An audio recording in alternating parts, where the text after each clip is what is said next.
Hi, everybody. I'm Scott, and thanks for joining me again today for another episode of the companion podcast to the film Skin on Skin: The Rise and Fall of the World's Largest Furrier, Part 2. I am joined yet again today by Larry Becker, one of the producers of the film. Hey, man, how you doing? I'm doing well. How about you? Great, thanks. And Larry's joining me today because we're going to do another deep dive into something that Larry and I were both a part of. Some of the other people we've interviewed for the film were a part of, so we're going to weave them all in with our comments and everything.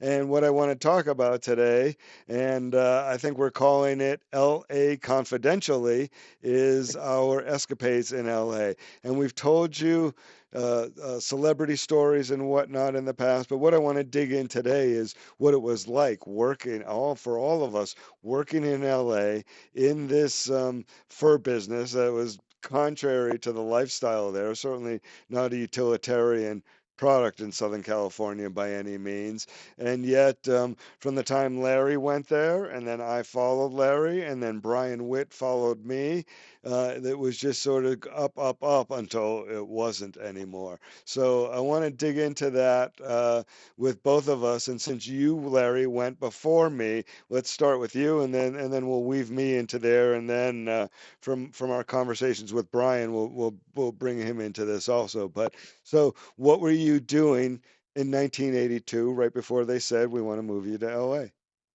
I was the contemporary buyer, in Chicago on the third floor, and working with Freddie and Jimmy and Pat and the whole crew. And like I say, the Peter principle happened, and all of a sudden there was a scurry from that office. I went to Los Angeles. I requested it because I just thought Los Angeles, palm trees, and I hated Chicago. I mean, I hated the weather. Loved the people, hated the weather, and tolerated it because of the people. Well, no, But for all of us that lived in Chicago, it was if you once we got there was Robinson's and there was I can't remember the name of it now, the place that Larry Tracy was running in Honolulu, and it was if you could get oh, to a Carol and sale. Mary, Carol Carol and and Mary, Mary, thank you. If you could get to a sale or get to work in one of those locations, it's like I said, is the fur business in a nice climate without the utilitarian necessity, and anybody who bought really wanted to buy because you didn't need it. So, but you weren't in those butt ass cold winters. and look, I was a master at that because I did 2 years for Evans, in Los Angeles. I did 2 years for Evans in Hong Kong. And then I did 7 years in Hong Kong for myself. And then 25 years in Los Angeles. So I was in the fur business in all of the majority of my career was spent in tropical climates. But what at the time made you want to go to LA? And was it a combination? Was it getting out of Chicago? Was it just Well, the part allure of of it was, LA? Did you see anything going on in the early days of the Robinsons operation that maybe there was an opening there? Like give me I the had no scenario. idea. I had no idea that Robinsons existed.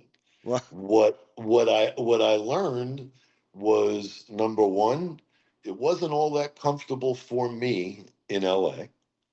And number two was the fact that it was Los Angeles. I had never been in Los Angeles. Oh, I take it back. I was on a vacation there and I loved it for what I remember of it. Um, I think that's why I loved it.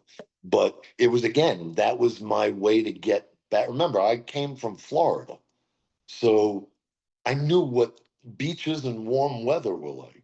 I wasn't complaining about humidity when it was 40 degrees below zero, and I had to, shovel my car out to get to work. So yeah, I was very excited when the opportunity came up when they talked about a new lease department, and it was in Los Angeles. how much later? How much later than what? From the time you said I'd like to go out west to the time we had Robinsons and to the time that there was an opening for you to go there. Well, no, when I heard that the opening, it was brought up in a meeting. Oh, okay, okay. That So you had heard something, and that's when you said, "I'm interested in this." well, I went to Bob LaBelle because he was Yep, running police departments, yep. and I said to him, I would like the opportunity to go there. And they'd already picked Larry Friedman as the manager. And And, wasn't there was somebody there before Larry? I forget his name now. oh, I'm sorry. I'm sorry. I'm sorry. What's his name? I can't remember his name. I'm having a Oh, mental God. block. I think he was uh, Bob Meltzer, old man Bob Meltzer. I think he was a nephew, if I'm not mistaken. He was from Arizona. And he was Ah, he was Dan Blum. His name Dan was Blum. There you go. Dan Blum. That's it. He used to answer the phone. Dan Blum, and he had this really bad hairpiece. So when he would put the phone, no, honestly, when he would put the phone to his ear, he'd go, Dan Blum, and he'd knock it around. It was like, it wasn't, there was no glue or anything. Sometimes he'd put the back of it front. And he was a young guy. It was more like a And bucket hair than hairpiece. yeah, he didn't last too long. Um, But so I went to Bob, and Bob says, "Well, you have a great career right here. You should stay corporate instead of the lease departments, this and that." I speak to my father. My father said, "You schmuck. You stay right where you are." He says, "If you leave there, you're never coming back." Well, you'll be You forgotten know? about. Right, right, right. Yeah. So I said, "Well, I'll be in LA. As long as they send the checks, I'm fine Well, with no, like that." for me, by the time I went there, that was the allure to me was to be. I wanted to be forgotten about, But But you couldn't Robinsons was the be. wrong place to go too for that. Right? So You yeah. But couldn't be. You were anyways, one. As far as Mr. T knew, you were one of the signers on the check. You weren't leaving. So uh, anyway, I swear to God, my father said to me, "You're a schmuck. Don't even consider it." And he knew about the goings on in Chicago. He said, "Don't worry about that. It's uncomfortable. Fuck them. Just my father's way was like, just push it in his face." Okay. So, P.S. I wanted to go because of the weather. Really and truly, that was my allure. And Bob LaBelle comes down to me and he said to me, "Are you really interested in doing this?" And I said, "Yes." And he goes, "I don't recommend it." And I said, "Yeah, I want." why did he say that? I mean, it was when we brought Robinsons on, it was going to be the jewel of the company. I think it's because Stewart was already there, and were pushing Stewart to Hong Kong. So that would have been, my position. And the next, I had spent, I mean, not that I spent my career, it was only like 5 years, but it was all basically in that office with Freddie Right. and Stewart. So it would have been a natural progression to just keep going up. And those were my mentor. Freddie was my mentor. I mean, he kept filling my pocket with money. You know what I mean? He really and truly he showed me how and what I needed to do and rewarded me for it. Anyway, so did Bob LaBelle. That's a story I will tell you at one point. But anyway, I spoke to Freddie also, and Freddie was like, "Hey, if this is what you want, I'll support it." And the next thing I know, I was given an airline ticket. Patty K called, or who would call with the airline tickets? Patty K. Well, right, it was Patty K. She said, "Okay, I'm sending down tickets for you to go, and you're staying at the Hyatt Regency Hotel. You're gonna go look for an apartment." And I was like, "I'm going to L.A." Okay, And so let me ask you a question. So you're going as Larry Friedman's assistant, who has no, replaced at that Dan? point, It's it still was Dan Blum. yeah, it was Dan Blum. But I Okay, started it. We opened it together. you and Dan Blum. Yeah. Oh, okay, okay. Larry came So afterwards and stayed. So you're getting ready to go out there to be Dan Blum's assistant, and so Patty K says you go out look for an apartment. So like me, are you just like, oh, I'm home the second you step off the plane in CLA and everything? Well, Sylvia came with me. Okay. She, we found an apartment together, and yeah, I knew that that was home. I knew, you know what I loved? I loved, we lived in West Hollywood. So I had an office at 7th and Grand, and then I had an office in Beverly Hills. But I most often spent my time at 7th and Grand because that's where all the merchandise would come in. So that was my forte. So make a long story short, when I never took the freeway, I took Olympic the whole way. And as you can, this was, 40 years ago. No, no, I So did the 40, same thing. I did. You always avoid. You took Olympic if you had to. You cut over to Pico, but you avoided that exactly. freeway. Yep. But as you were approaching downtown and you'd see the mountains, behind downtown, I was used to Chicago and all you saw was flat. And if you saw anything in a It's mountain, a it was high snow. rise. No, Right. it was snow, Right. Right. you Right. know. I'm talking about, like the whole the geography was beautiful. The Yeah. fact that you could be in the desert, the beach, and the mountains in the The same day. best. I mean, it really and truly, and again, it gives you. There's so many benefits to me. You have one season, and it's a mild season. So yeah, I loved working. I loved everything about working in LA because in those days too, the movie stars actually came in. Right. You know, like by the time I had my own business, all you saw was the costumer. You didn't see very very seldom would you see an actual celebrity. In those days, they part the front door. They were coming from the Beverly Hilton and coming in, and not that they all came to the fur department, but No, every but day you remember they had in that half circle driveway they had like 8 or 10 luxury parking spots for the uber wealthy to just pull up, put their car yes, there. It was yes. watched. It wasn't even valet parked. It was left No, right there while they went in and did their shit. there's no doubt that Robinson's was the carriage trade store. Neiman's, Saks, they were on Wilshire Boulevard too. It was different. And Robinson's was a soft goods store. I mean, it was, well, I guess Neiman's and Saks also were, department stores.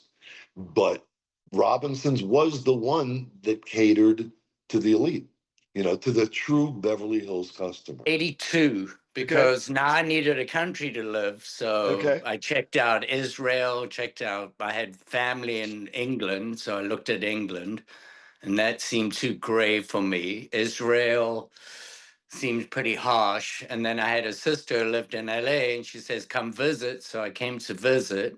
And after the culture shock of Los Angeles, which is nothing else like the rest of the world, 6 months had passed. And I said, well, I guess I'm going to stay. And that's how I so called immigrated. Okay. And then what about getting back into the fur business once you're here? So once I was there, in America, I had a car detailing business in Santa Monica.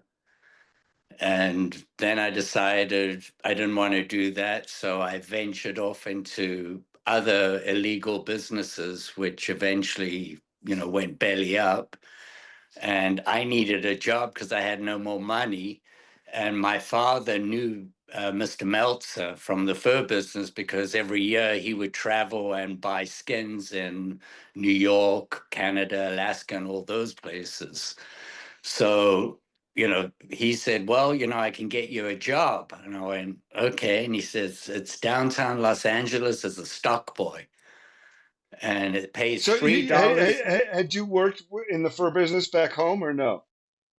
Every week I had to go into the fur business. Every Saturday morning I had to go in, and I basically just sat there at the machines and sewed up different items because my father belonged to the country club and he said, "Hey, why don't you come hang out at the country club?" Well, that was kind of boring while he played golf, and I tried caddying for a while.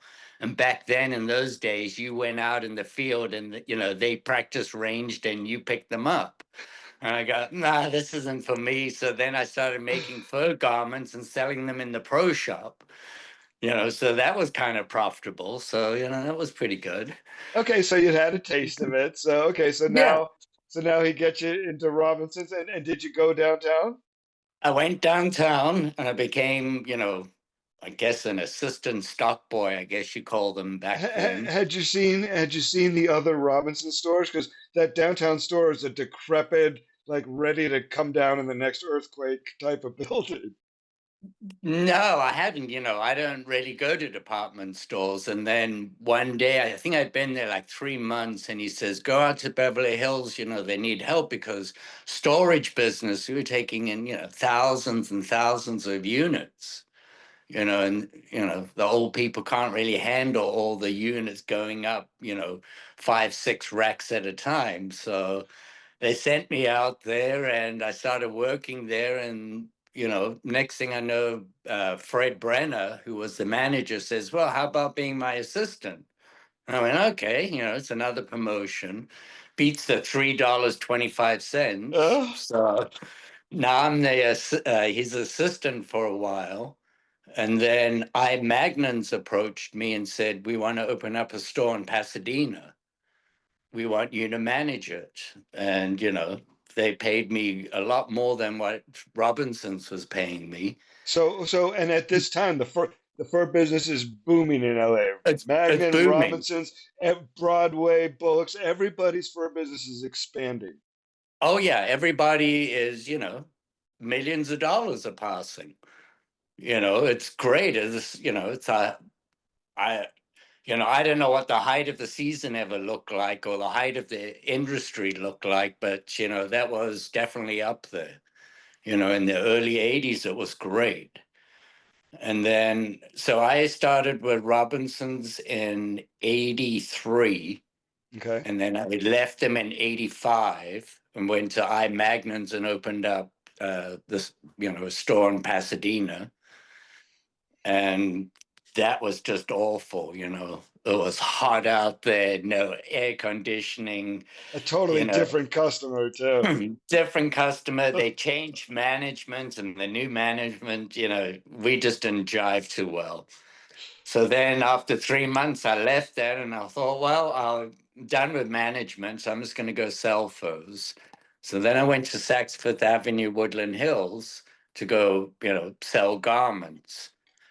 Well, the manager over there liked to do a lot of lying and try to tell me that I need to lie to the customers. And I'm like going, I can't lie. I know what the product is. I grew up with it. I can tell you every skin. I can tell you male, female, all of that good stuff for you, different qualities. So, so then that didn't jive well with me. And then Evans turned around to me and said, "Well, how about you come back and work for us?" And I went, "Okay." And then they gave me 5 stores when I came back to work for them. I had Santa Monica, Sherman Oaks. I can't even remember what the others were.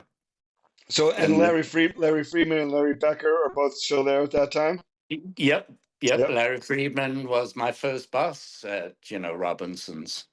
So tell me about him, what you thought about Larry Friedman and working with him, because he's a different, he's a different kind of guy. He's not like he wasn't like the shark, stab you in the back type of go-getter like the Evans management wanted. Right. No, he was definitely a West Coast guy. He was not rough at all. But he So knew his no, stuff. I mean, he'd been in the business a long time, so right. Yeah, there's I mean, more than one way to skin a cat, right? right. And then I met you. You came in I and came in what? in '85. 85. Okay. Yeah, and then we went to Palo Alto after At that. the end of 87, Los Angeles, hooray for Hollywood.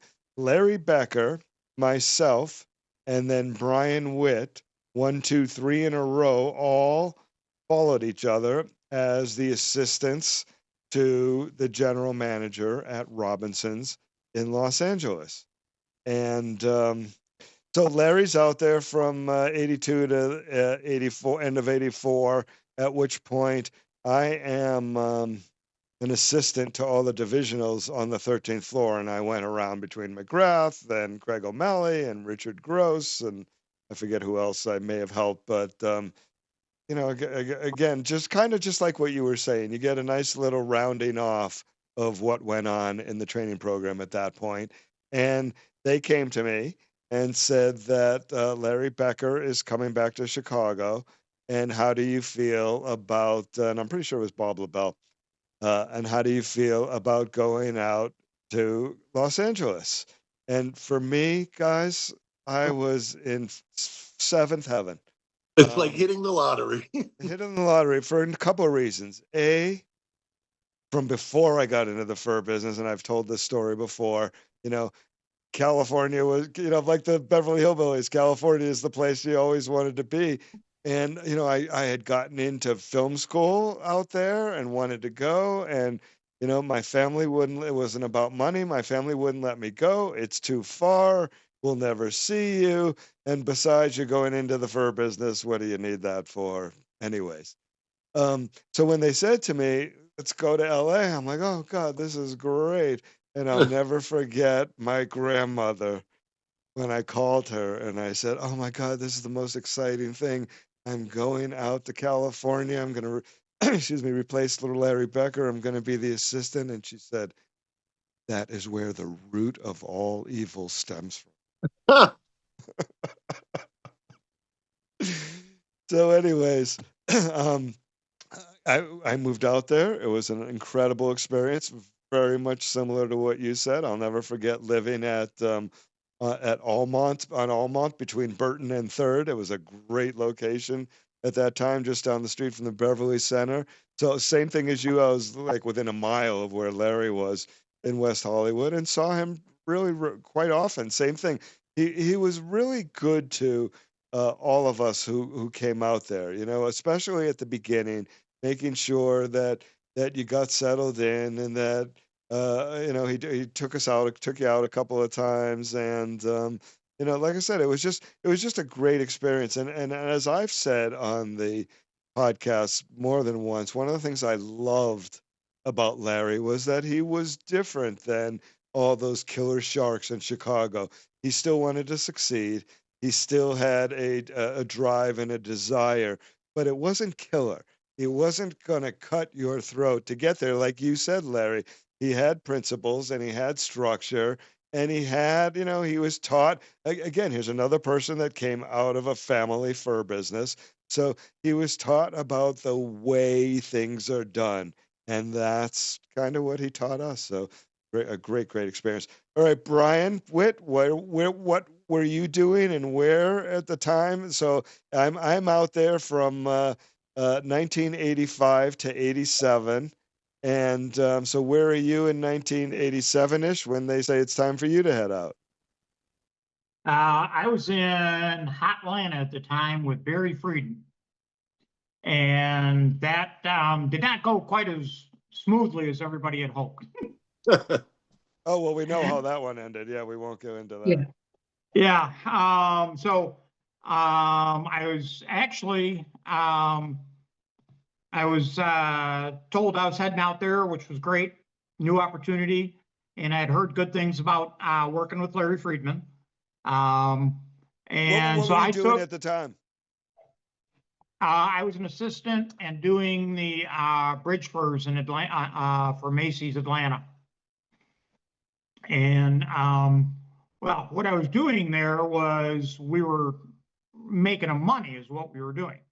The year before I got there, they had whatever, $100,000 contribution. And the year I was there, we had a $1.3 million contribution.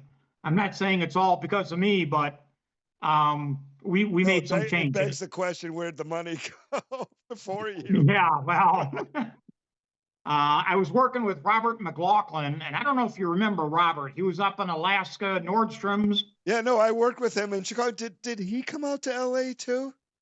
No, he No, I went worked with down him in to Chicago Atlanta. then. Yeah. Yeah. So he was a character. We talk about someone who likes to drink. Um, so that's how I ended up in LA. It was either I was moving or I was leaving, and there was nowhere in between. I couldn't stay in Atlanta the way how things were. So it worked out great. I went out there. I did follow these two guys that were just like partiers. So had to reorganize everything because I had Sylvia there helping. And as you know, Sylvia's strength was not organization. No, she'd been winging Yeah. it since the 60s, so yep. And I'm just jealous of her. You're joking, right? Yes.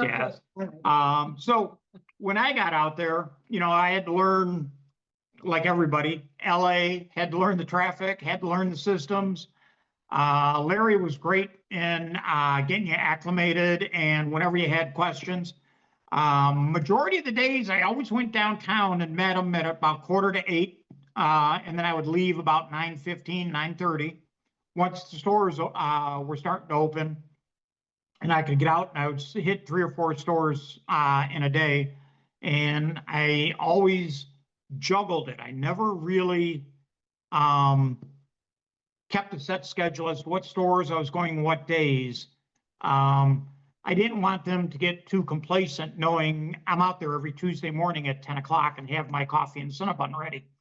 And Larry was pretty driving force on that. He's like, you don't have to surprise them, but don't telegraph you're coming. Just sit out there, observe, be quiet, and see what you can learn. And then make improvements from there. And I think that really helps set a basis for my managing approach where you don't come in with guns blazing. You come in, you watch, you learn, you see where there can be improvements. And when they're doing something a particular way, you have to ask why. There could actually be a valid reason. You know what, Brian? That's such a great point because I think that gets to the heart of some of why the people in Chicago didn't love Larry's style because it wasn't that killer shark thing, but it still got to the heart of everything that you had to get to figure out where things were and where they needed to go. But yeah, that perfectly explains it. Well, with Larry, one thing when you say killer shark and he wasn't in that, Larry had a much better concept of balanced life. When you're at work, do your goddamn job and do it well. Don't sit there and, well, now you'd be on your phone or the internet or Twitter or whatever. But back then, you would be BSing, you'd be having coffee and that. He's like, you can do that on your own time. Let's work. And contrary to what Larry was saying, he's like, it's not that we aren't friends, but we never really would be communicating on a daily basis if it wasn't for work. So let's get that done first. And then, we'll handle things from there. And that made a lot of sense. Because, in Chicago, how many times were people just standing around bullshitting, but you're working 6 days a week? Come on. There was no need for it. So he was much stronger bang for your buck when it comes to putting your time in. You want to leave at 4 o'clock, go ahead, but get done what you need to get done. Because on a personal note, that was business and whatever, but on a personal note, I wasn't working for the company then. He would include us outside of work to do outside things. Speaking to your point, I think earlier, and Larry's point is that, you had some fun with him too, but it was outside of work. Maybe to Brian's point of work balance, work-life balance, but he did include us. It wasn't just work for Larry. So when I was asked to go to Robbins, David, It sat me down and said, Robbins, the chairman, or the president, Michael Gould, he will not allow a beard. You know, they're very conservative, and he won't allow you to have a beard. So would you be willing to shave the beard? And I was 23 years old. At first I thought, no, I love this thing. And I thought, oh, absolutely, I will shave my beard to have this opportunity. So, I had my meet and greet with Mike Gould, and David actually made me feel a little uncomfortable, thinking like I really wasn't a conservative kind of guy. I was a 23-year-old kid. And I walk into the office, and his secretary had me seated, and she says, Mr. Gould is ready to see you. And I get up. The first thing I see, he's got a full beard. It was like, okay. I asked him, I says, so it's okay to have facial hair, working at Robinson's? And he went, yeah. So, so I went back and I told David, good news. You don't have to shave my beard. And he was like a little put off by it, but I never did shave my. You ever have to deal with David and when you were in L.A.? L.A.?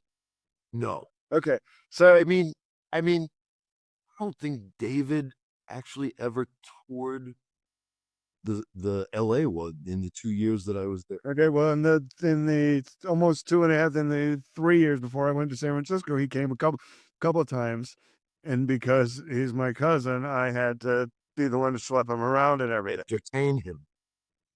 which was fine, unless you're fucked up. And one thing that was really hard for me back in those days, especially in a place like LA, remember, we were driving from from San Diego to Santa Barbara to Palm Desert to that whole triangle. There was no GPS. You had to learn your way around. And I was not one good with maps.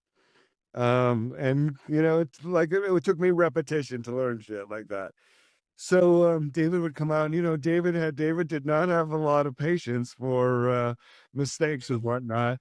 And David used to come in on his private plane, and he'd fly it and land it in Burbank.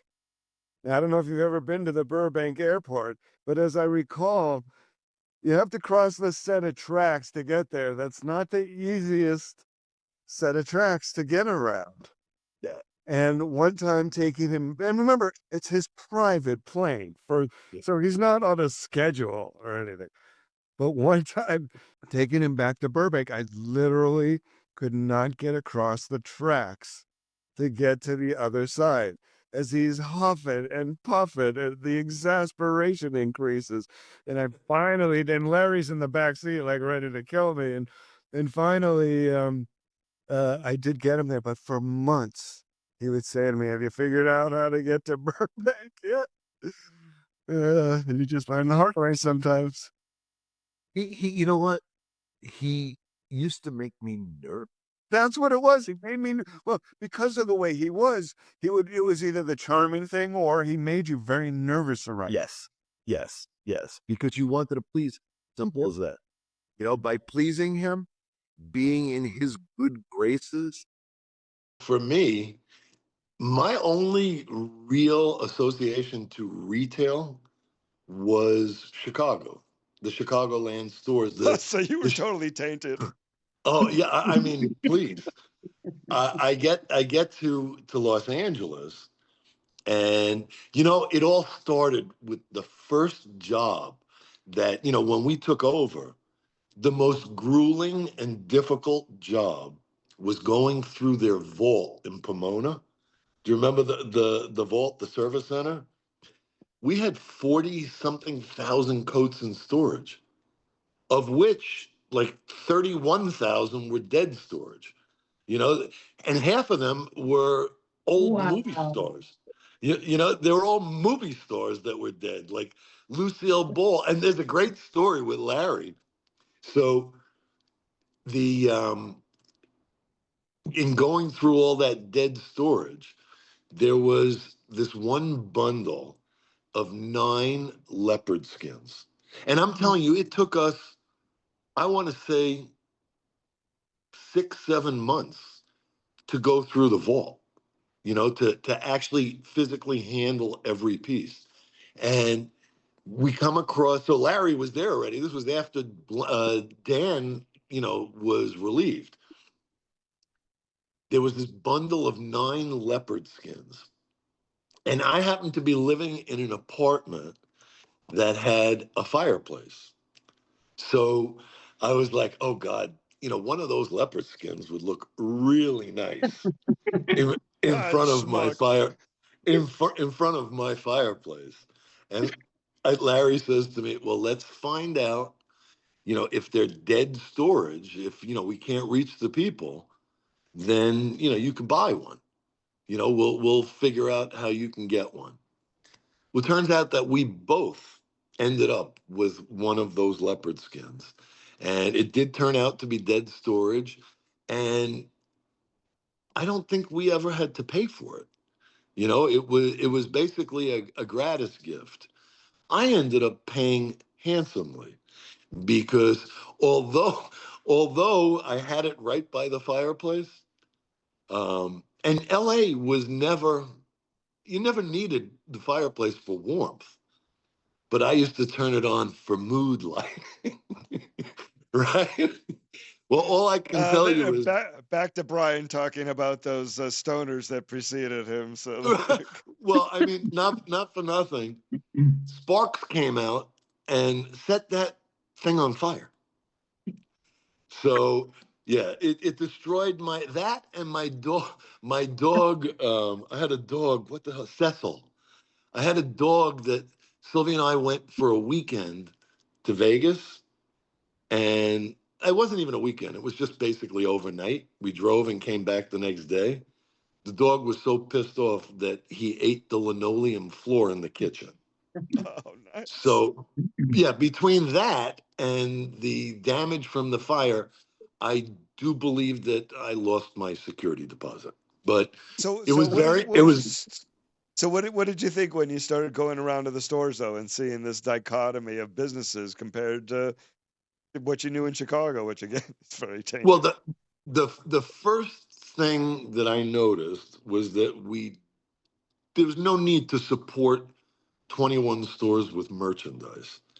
Because as we all know, you drive on any one of the freeways and every exit has the fucking Robinsons.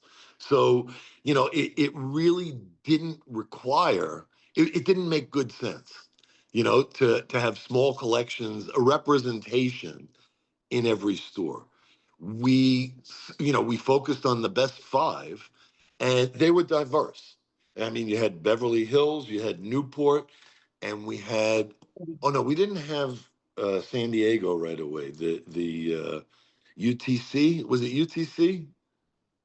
Or was Yes, it yeah, that's La IUD? Jolla. Yeah, yeah, It yeah, was yeah. Yep. IUD or UTC, No, either no, way. University Town Center in La Jolla. Yep. And the other ones, I want to say, South one Coast of, Plaza, was, no, we weren't in South, no. We were because in that was Newport. brand new. Oh, we Yeah, may have South. been I don't think South. Westminster. I opened South Coast Plaza. I don't think he even had it. No, no, no. We didn't have South Coast Plaza at the time. It may have been Westminster Yeah, we were there or too. San Diego. Not San Diego. Santa Anita maybe. But did you see the And dichotomy differently than the Evans? Because the Evans stores in Chicago are kind of similar. They were all, there were 8 or 10 stores and kind of different, 4 yeah, or 5 different zones there. eight of So them were the same, and 2 of them were different. In LA, each one really was a little bit different. You know what I mean? I mean, again, I was so happy to be in LA that the one thing that I loved about being there, I mean, we worked like dogs because, and especially, I mean, we were the ones that were in the car. And oh, wait, I got to tell you something about Larry that I just remembered. So, like you two, I was the guy that was traveling to the stores every day. I mean, I spent more time on the freeway than I spent in the stores every day. And I remember I had a Reliant K car that, that was my company car. And I hated the car. I absolutely hated it. And Larry had, I want to say it was an Oldsmobile. It was a bigger car. And He had a Larry, red Oldsmobile because I got it after I replaced him. well, he gave it to me. He switched cars with me. He took the Reliant and gave me the Oldsmobile because I was doing the driving. He was that kind of guy. You know Yeah. what I mean? You know, And Brian, how about you? When you and Jane too, when you guys get out there, how does all this setup look different than Chicago, than Atlanta, than Nordstrom in Seattle, et cetera, et cetera? Well, going into backtracking just a touch, when we're talking about how Larry would teach you, the first week, 2 weeks, he went around the stores with me, did introductions and that. But every time we got somewhere, we had to stop for coffee. Now, I don't know if you understand what he was doing, but we would sit down and have coffee in the mall. And then we'd be walking to the store and he'd say, okay, who's the customer here? He wanted you to sit there and observe and see the difference, exactly what you're saying, by location. And he said, sometimes sit down and have a cup of coffee and look and watch and learn. And why is one store doing better? Is our stuff not matching the clientele? Is it, and is their stock level, are the coats too small? Are they too big? And I'm not profiling here, but some areas were a little more advanced in age, so you needed a larger assortment of sizes in the higher end. Were those people? Where, in Beverly Hills, you had twigs and zeros and twos. Santa Barbara, newlyweds and nearly dead, so you didn't need anything in between. And that was another thing on how Larry would teach you, just by sitting back and setting you up, not to make a fool of yourself, but he would force you to learn. you know And something. that was great. I know I'm not supposed to jump in, but I will. Go for it. You know how we were And then let when Brian we were continue. Go ahead. when we were talking about Michelle. Yeah, when we were talking with Michelle Handel, Yeah. and how I had said that Freddie and Larry were very similar in their nature. You know what I mean? That Larry was a guy that really and truly he taught you. He stood in front of you, and the one thing that stands out in my head, and he also was an old school furrier. I mean, he came from the Emporium in San Francisco. He was our age when he started there, when like similar to us working at Evans. And you know how Michelle said Freddie would get on the floor and just watch. And the idea was you want to know not what you have and what the customers want. Sure, you want to know that because, and you're going to see that from the sales reports, but you also want to know what your customer is coming in for and you don't have. So, in that same sense, the same thing that you're saying, Larry's evaluation on how to get that information was just that, was observing, pay attention, and then go back and now make your plan, which was very much like Freddie. I'm sorry, go ahead. No, that's true. No, and he really understood the department store ethos. Absolutely. Brian, you were so rudely interrupted.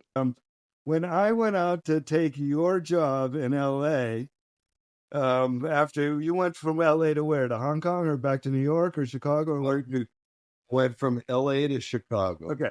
So they send me out to LA to replace you as the assistant. Okay. And then I did that for a couple of years. And then I went to San Francisco, and then they brought me back to replace your and my mentor, who we both loved. And I really feel shitty about having partaken in that now all these years later. But Craig O'Malley and I were flying out here with who was going to be, because Craig was my divisional prior, and we were flying out with who was going to be my new divisional, Bob McGrath, if you remember him. It's pretty much like the story of the rise and fall. Yeah. Yeah, you definitely remember people that lived. Well, yeah, you're right. You remember the great people and you remember the really awful things that happen. And it's just the normal things you kind of get foggy on. But anyways, so we're flying to LA to have me take over that position that I was the assistant at before, as were you. And Craig and I are in the bathroom talking at the airport. And I'm like, God, I can't believe I'm going to be working for Bob McGrath. I fucking hate him.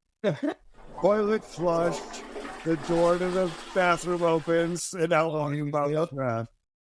Was he washing his hands or no? I don't recall, but just the fact that in typical Bob McGrath fashion, the slimy guy happened to be there. The one place we thought we could get somewhere and talk about. The first month and a half, I had this great Toyota Camry. And I don't know if you had that before me. I had it. And we were the first ones that was, I don't know if that was the year Camry came out, but that was when they finally decided to get Japanese cars for company cars instead of those Oldsmobiles and that other shit. And yeah, because they lasted. So yes, I had that exact car. Yep. Well, unfortunately, they didn't learn their lesson. So, as I said, I probably wasn't a favorite of Bob McGrath. However, when we had to turn the Camry in, I got this Ford Tempo. And I don't know if you're familiar with a Ford Tempo, but it didn't quite have the guts to drive on a freeway. So I had Jimmy Leeds, I had Bob McGrath, and Larry Friedman in the car. And we're heading out to Santa Barbara. And do you remember the, what was the climb between Thousand Oaks and Santa Barbara? It's the bunny in Spanish. Conejo? Oh, what's that? Conejo. Yeah, it's the Conejo grade. So. Conejo, yeah. Yep. And so all of a sudden the car shifts down to first and we're doing 70. And Robert K. Jimmy shit in his pants because he, anything out of the ordinary. And that was a 2-hour ride. Oh, yeah. Well, it's not like your trip with Mike on the airplane, but we won't go there.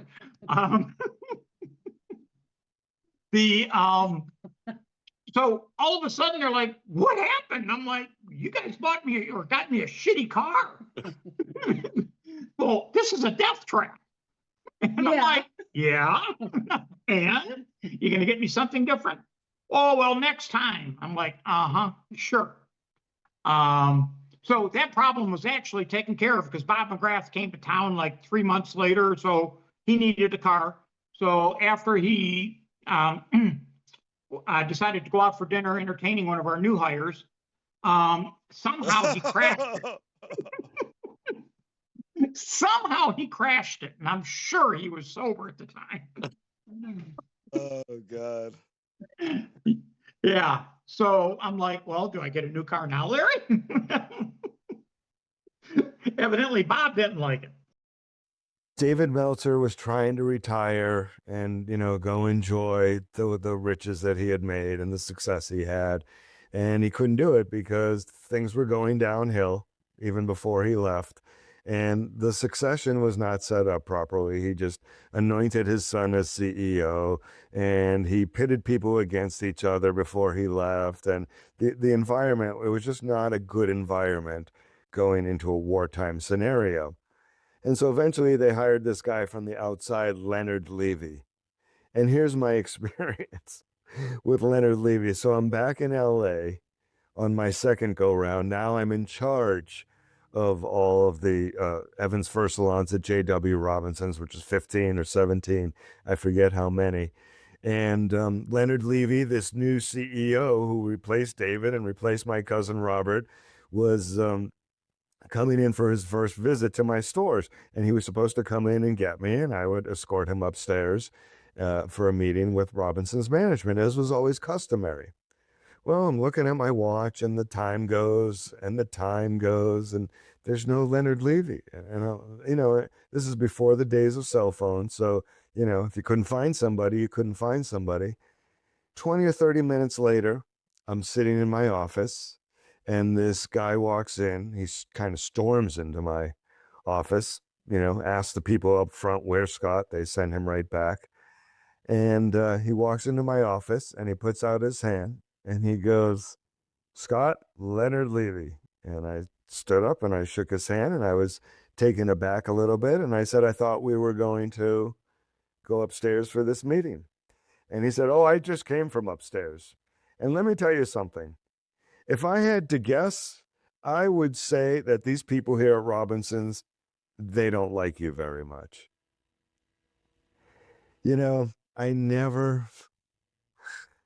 I really tried hard my whole time at Evans not to use my family connections. And it was hard because a lot of times it could have been very easy to do so. But this time I picked up the phone and I called David Meltzer immediately. And I'm sure he could feel the steam blowing out of the top of my head. And that was my experience with Leonard Levy. I could remember we were in the midst of a big sale, and we didn't do many sales at Robinson's. They were pretty much legit, where you do it maybe once every couple of months, where you weren't screaming. You'd advertise, but you weren't screaming that, 90% off. And I will remember there was a woman that came into the store, and she was decked out to the nines. I mean, but she hadn't bathed in probably 10 years. Nice. So what Oh, does and it her matter? Decked out to the nines. Jesus. and her hair was Oh, like just disgusting. All right. And she, how I don't know, it may have been remodeled when you were there, but this is in the Beverly Hills salon. They had glass mirrors along the whole front. There was like a rounded mirror, no, it and was remodeled by the time I got there. she would walk by and go, "How you doing?" to herself.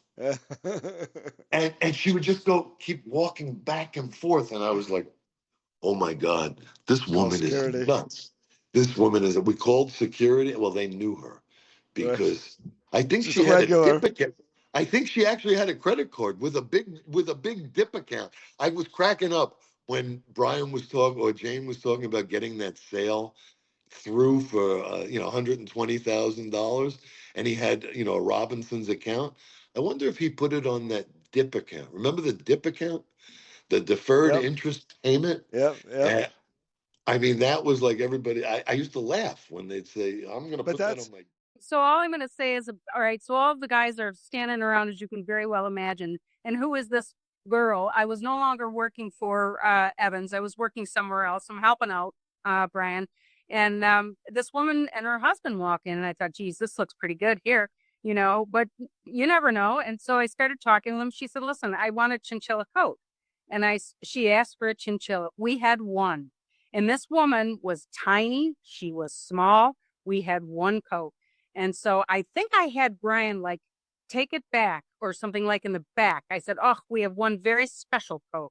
I said, we have this in a separate spot for you. I said, we wouldn't just have this out on the rack. And I said, if you'll just give me a moment, and I put her over in an area where there weren't a lot of people. And then we had a mirror there. And I bring this coat out like I'm selling on, in a salon, which we weren't. And I put this coat on her, and she fell in love. And I want to say this coat was like $55,000, right? And I mean, she fell head over heels in love. So we started talking, and she's, and I'm looking at her husband. I'm thinking, I hope these people have the money. Dear God, I hope these people have the money. So, we started talking. I ended up selling them like $125,000 worth of merchandise. They bought a jacket for their daughter. They bought other minks. They bought, whatever. Okay. So now I'm like, okay. So I spent maybe an hour and a half with them by this time. Right. And he said, well, and I, closing the sale up. So I called Brian over, and I didn't tell him we weren't married at the time. I didn't tell him. I said, this is my manager. There you go, Brian. This is my manager. And, so Brian helped me close up the sale and handle the credit, because I didn't even know how to do the damn paperwork. I needed him to do the paperwork. So anyway, And I think that then they were going to come back and do the fittings, or they were going to pick them up. Brian did the fittings on the floor there. And then but I think she took that coat, the chinchilla with her. She was chinchilla with her. Yeah, she wouldn't take it off. So, okay, so now I'm dying. The guy's credit went through in 1 minute.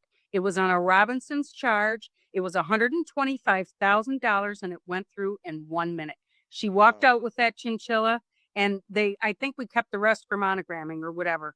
And yes. And so we remained friends. Ed and Kay Brooks, I can still remember them. And they were a beautiful couple. I think he's deceased now. I kept in contact with him.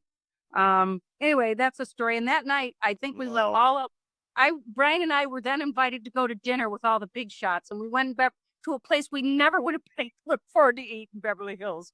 We did these tremendous warehouse sales and fur sales in fancy hotel ballrooms. In LA, it was in the ballroom at the Beverly Hilton Hotel right next to the Robinson store, where they do the Golden Globes every year. I think they still do them there to this day, or were doing so up until recently. And we would clean out all the fur salons in the region. Sometimes the company would send in merchandise from outside of the region, and we would basically set up store in these ballrooms, in these warehouses. In Chicago, it was at the boat show at McCormick Place every year. And we had tremendous amounts of business we would do. $1 million in 2.5 days of sales, sometimes more. $1.25 million, I think, was the high in LA that we got up to. And you know, this was Evans at its best on display right before everything went to hell. Huge sales. The thing was made a show of. The combination of A.L. Meltzer's legacy and David Meltzer's expansion and charm offensive, that bled over into the customers. And then again, when you combine it with things like bringing the prices down so almost everybody could afford it, 50% off, 75% off so-called original and regular prices. And then you got into which the auto companies are still doing today, the 0% financing game. I mean, it really cheapened everything, but boy, did we do a lot of business at those events. And it was a tremendous amount of work for all of us in those regions to clear out the stores, get them on the merchandise on a truck and the racks and the signage and everything, the stanchions, everything you would need, and get it to the location, set up your temporary store for what was literally 72 hours or less, and then do the reverse and get it all set up back in the stores so that by Monday or Tuesday you were back in business in all those locations. An amazing set of events. Ernie Wish was a normal guy. The other people on the board, sometimes they would invite us to the board meeting, like Freddie and I, to sit in, and they would look at us and talk to us like we were so below them. So they were arrogant, horrible. And one guy that, what was his name? I can't remember. I was thought about this the other day. The most horrible guy. And we were in LA. I was in LA maybe with Larry Friedman, maybe Freddie. I don't remember. A hotel sale at the, we went there to help set up at the Beverly Hilton, which we used to have the events there, the hotel sales. And that night, or one of the nights, we went to Spago, famous Spago, for dinner. And here comes in this asshole with a date. And he was a married guy in Chicago. That shut him up for us forever. He walked in with some bimbo on his arm. He sure didn't expect to see us there. Anyway. So for me, the first time I had walked into that Beverly Hills store, I'd never seen anything like that. In the neighborhood like that, or a store like that with such a high-end merchandise. I don't remember seeing anything like that on Michigan Avenue. So what does everybody think the first time you see this this world unto itself called Beverly Hills? For me, it was fairyland. It was, I came from a small town in Michigan, and it was like, oh my gosh, I'm in Hollywood. I'm in the place of the movie stars and all of these things, all the things that we'd seen on TV or read about or whatever. It was that to me. And, but it was still like, there you were, you know, it was real. You were standing in it. So it was, maybe a difference from what, you know, you thought about as a child, and then you were standing there. It was mesmerizing, I thought. And I wasn't working for Evans at the time, and I was there with Brian and would help from time to time, but it was amazing to me. For me, it really reiterated the two coasts because I'd spent time in New York, and you go to Bloomingdale's, you go to Bergdorf's, and then to me, when I walked into there, that's what it felt like. Very comparable feeling, merchandising, presence, the whole thing, where a lot of the other stores didn't carry that. And then, of course, when you went down further into Beverly Hills, you knew the specialty stores, and Chicago, the other places, Atlanta that I was at, just didn't have that. No. I think the first day that I was at Robinson's, that I actually, because I kept an office at Beverly Hills and then had an office in 7th and Grand. And because I lived in West Hollywood, I would go to Beverly Hills every day and, sort of start from there. And it was like, I remember the first day going into the store, it was, what's his name? Chachi from Happy Days. Scott Bio. Yeah, Scott Bio. That's right. He was in the store, and I was like starstruck. and it was Scott Bio. I mean, it wasn't Fonzie, but it was like you knew that you were in a different world. So how about the first time you do the Beverly Hilton sale? What was that like? Was it anything you had seen before? You guys did the first one. What we did, and then what Brian did after I were much bigger. So just tell us what the early days of that was like. Okay, all I can tell you is having had the experience of the Drake Hotel sale in Chicago, doing $1 million in a day was just sort of unheard of. And again, I had the benefit of being there 82 to 85. The whole anti-fur movement started getting much, much stronger, for you guys. And I could remember building that sale. I mean, we spent 3-4 days at the hotel with the catering people and the operations people. We had a security force. We had the credit team from Robinson's was there. It was a big event. And thankfully, like I say, I had the experience of learning some of that through the auspice of Mike Lerman as the operation manager putting on the Drake sale. So I had some of that experience. It was amazing to go 2 days of business without stopping. It was just non-stop. And it was, at times it looked like you were at a very exclusive bar mitzvah or wedding.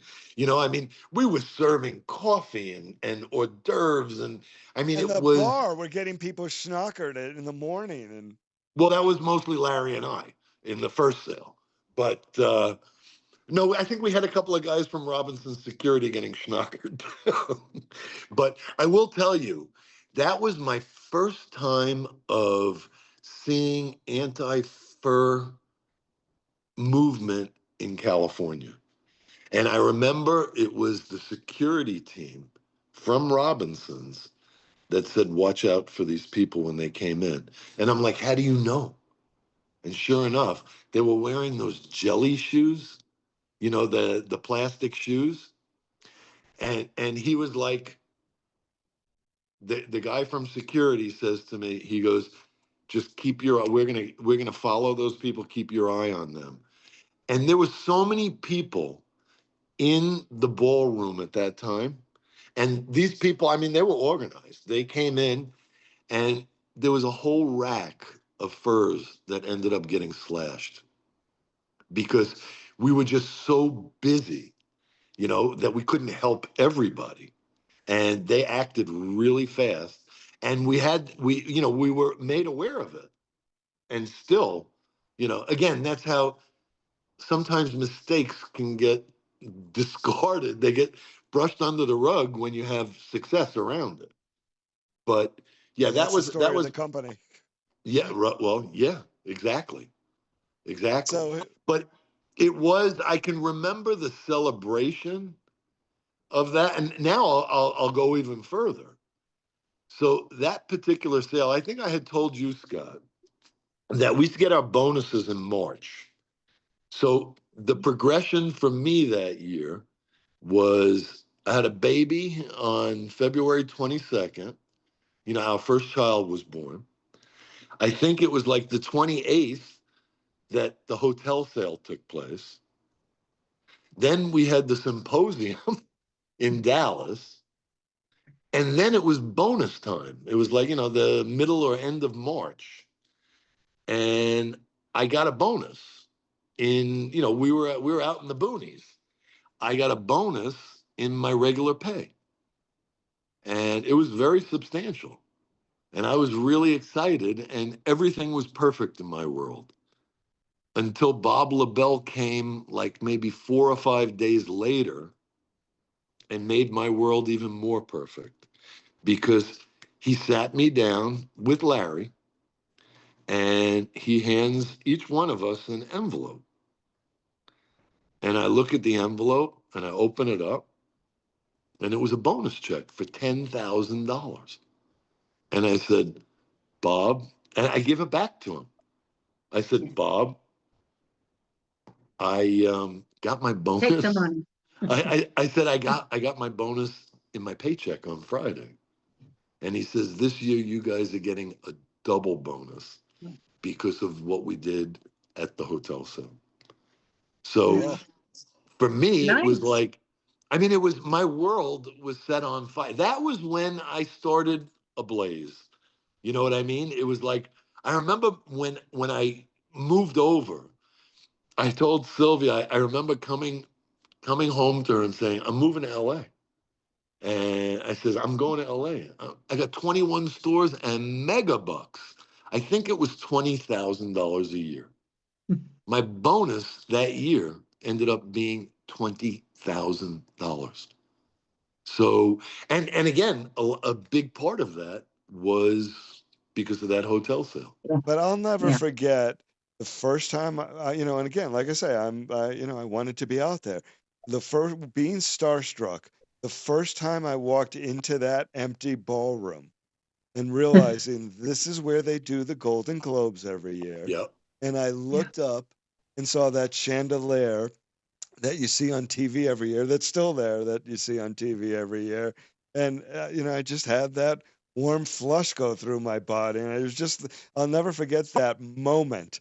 Like I said, after killing ourselves to get the shit out of the stores and get it over there, and that moment before the chaos of, as you described, doing $1 million in a couple of days, and then the chaos of getting it all back out so that the people could be back in business a day or two later. So LA brought out Chicago. We were in the fur business.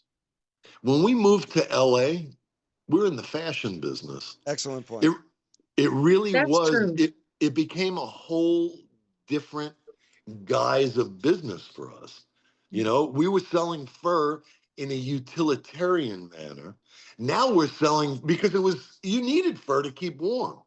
Yeah, Now we're selling in a community where it's 80 degrees average a year. It was all about fashion. Yep. It was looking Money. hot, not being warm. Right. Yeah. And we were there, we stopped by about 2 weeks before. Larry, Sylvia and I, we did a walkthrough just so we could see where access points were, how to move the shit and that, because I'd never been there. And working with Larry, he was really good about, let's make sure everybody knows what's going on, what you're doing, who's responsible, and that. And but when you walk in and you just saw it and you go, okay, we're going to fit whatever, 2,000 coats in here or 3,000 coats. We got to fit in 12 mirrors, and whoever built those mirrors, Larry, ought to be shot. They weighed 100 pounds each. For me, it's sort of simple. Robinson's was the first mission I had outside of Chicago, and it really was a launching pad for me. And just the opportunity of working with Larry and gaining both his experience and friendship was priceless. I mean, really priceless. I loved Los Angeles so much that I really didn't want to leave and go back to Chicago. I knew I had to, but I mean, when I look at the career path that I took, I loved it so much that I came back and spent the last 25 years of my career in the fur industry in Beverly Hills. And it was because of the experience that I shared and enjoyed while being there in the early 80s. Me, I would say that, and it's real simple. Jane, you said this in an earlier call, and this is how I feel about Robinsons. I remember you saying how your experience at Evans in general opened your eyes to a greater world and things that were out there that you didn't know and that you could experience. And that's what LA was for me in Robinsons. It's like, I saw it as this different world that didn't exist in Chicago and didn't exist in the Northeast where I grew up. And it wasn't a fairy tale land or a playland or anything, because as we've all said, we worked really hard while we were there doing it. But there was just something, I don't know, something enlightening about being there and about Robinsons, and that what I saw and the difference in that operation compared to what I'd experienced in Chicago or at Jordan Marsh as a young boy, as a stock boy. And that I like I say, I just look at it as that was the time when my eyes were opened to this bigger world that's out there that I knew I wanted to be a part of. The way how I would sum it up is two parts to it.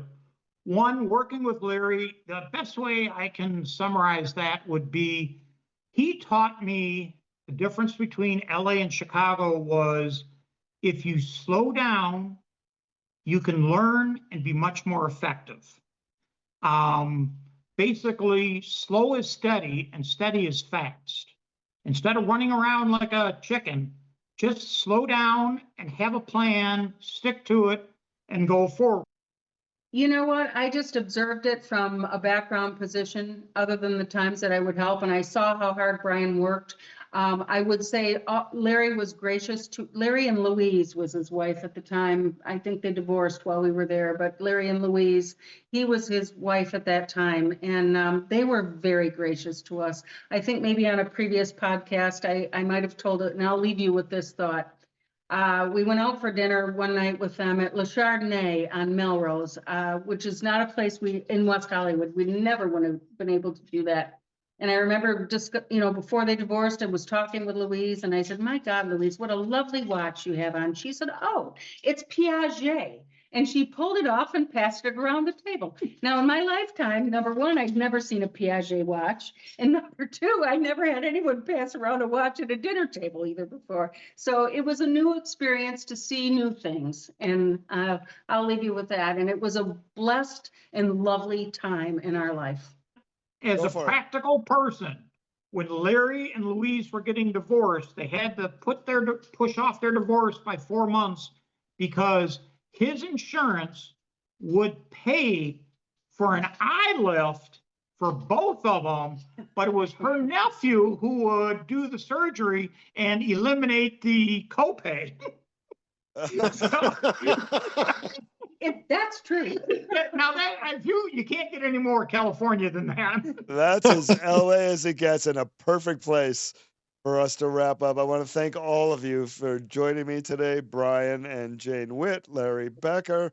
Wow. We all, one after another in succession, followed each other out as Larry Friedman's assistant at J.W. Robinson's in Los Angeles. Everybody, I want to thank you for joining me today on the podcast in support of the companion podcast, in support of the film Skin on Skin, the rise and fall of the world's largest furrier.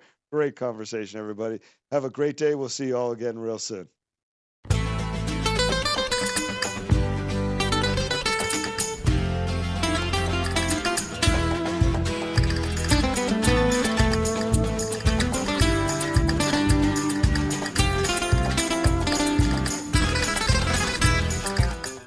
Dennis and Rose Meltzer went forward with the belief that their son's death was an accident. And this setback rocked the family during a time when brother A.L. and Herman's Evans Furs was skyrocketing to the top of the industry.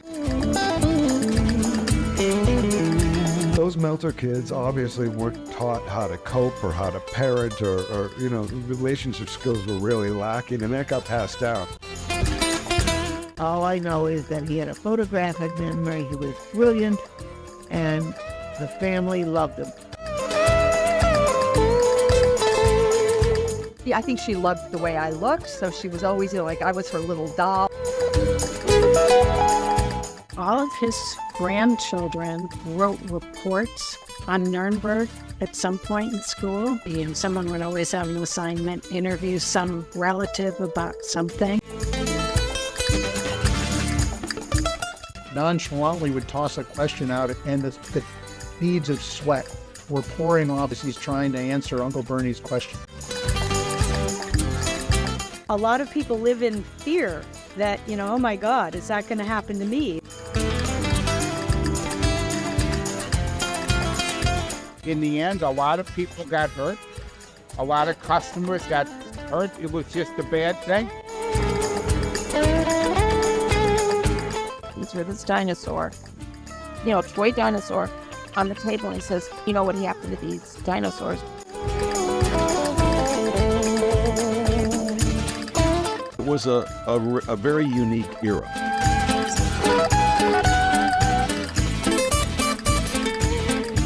Jeff and I got some calls, and people were just sobbing.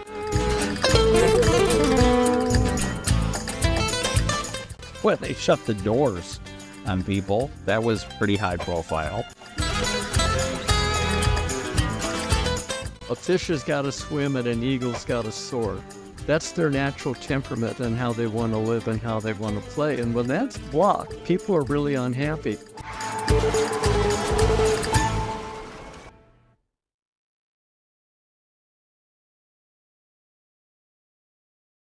On the next episode of the Companion Podcast, in support of the film Skin on Skin, The Rise and Fall of the World's Largest Furrier, Part 2. Into the recesses of our minds to find even more stories from our times at Evans that we've not. It was like that was a big benefit. I didn't pay for vacations for my family for years and years. And he wanted that to now be put into a pool of company travel. McGrath, the plane is packed with fur. It's like 2 or 3 of us in this little Cessna thing and hundreds of furs. And out of both engines, flames go shooting through the engines. Donkey Dongs was like these Polish sausage that they would deep fry. And I mean, I was a skinny kid. He would make me eat it. I get back to the store and I didn't feel well. On the next episode of the Companion Podcast, in support of the film Skin on Skin, The Rise and Fall of the World's Largest Furrier, Part 2.